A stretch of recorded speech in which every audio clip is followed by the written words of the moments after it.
Hello everyone, नमस्कार। मैं रवि जोशी और आपका स्वागत है आरजे की पोइट्री में।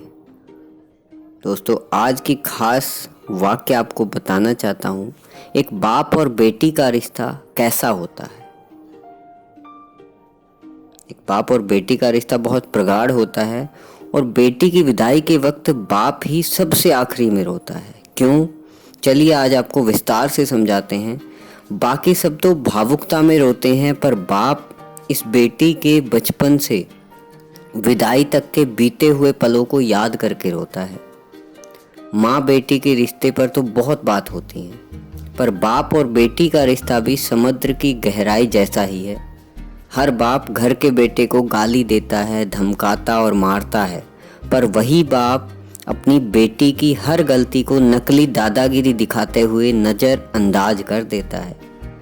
बेटे ने कुछ मांगा तो एक बार डांट देता है, पर अगर बिटिया ने धीरे से भी कुछ मांगा तो बाप को सुनाई दे जाता है। और जेब में रुपया हो या ना हो, पर बेटी की इच्छा पूरी जरूर करता है। दुनिया उस बाप का सब कुछ लूट ले तो भी वो हार नहीं मानता, पर अपनी बेटी के आंख के आंसू देखकर खुद अंदर से जो बिखर जाए उसे बाप कहते हैं। और बेटी भी जब तक घर में रहती है उसे हर बात में बाप का घमंड होता है। किसी ने कुछ कहा नहीं कि वो बेटी तपाक से बोलती है कि पापा को आने दो, फिर बताती हूँ। बेटी घर में रहती तो माँ के आंचल में है, पर बेटी की हिम्मत उसका बाप होता है। बेटी की शादी में जब विदाई होती है तब वो सबसे मिलकर रोती है, पर जैसे ही विदाई के वक्त कुर्सी समेटते बाप को देखती है ना, तो जाकर झूम जाती है, लिपट जाती है और ऐसे कस के पकड़ती है अपने बाप को जैसे माँ अपने बेटे को, क्योंकि उस बच्ची को पता है ये बाप ही है जिसके दम पर मैंने अपनी हर जिद पूरी की थी।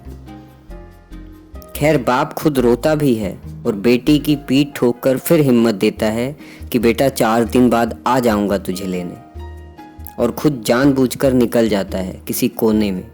और उस कोने में जाकर वो बाप कितना फूट फूट कर रोता है, ये बात सिर्फ एक बेटी का बाप ही समझ सकता है। जब तक बाप जिंदा रहता है बेटी मायके में हक से आती है और घर में भी जिद कर लेती है, और कोई कुछ कहे तो डट कर बोल देती है कि मेरे बाप का घर है। पर जैसे ही बाप मरता है और बेटी आती है तो वो इतना चित्कार करके रोती है कि सारे रिश्तेदार समझ जाते हैं कि बेटी आ गई है। और बेटी उस दिन अपनी हिम्मत हार जाती है, क्योंकि उस दिन उसका बाप ही नहीं, उसकी वो हिम्मत भी मर जाती है।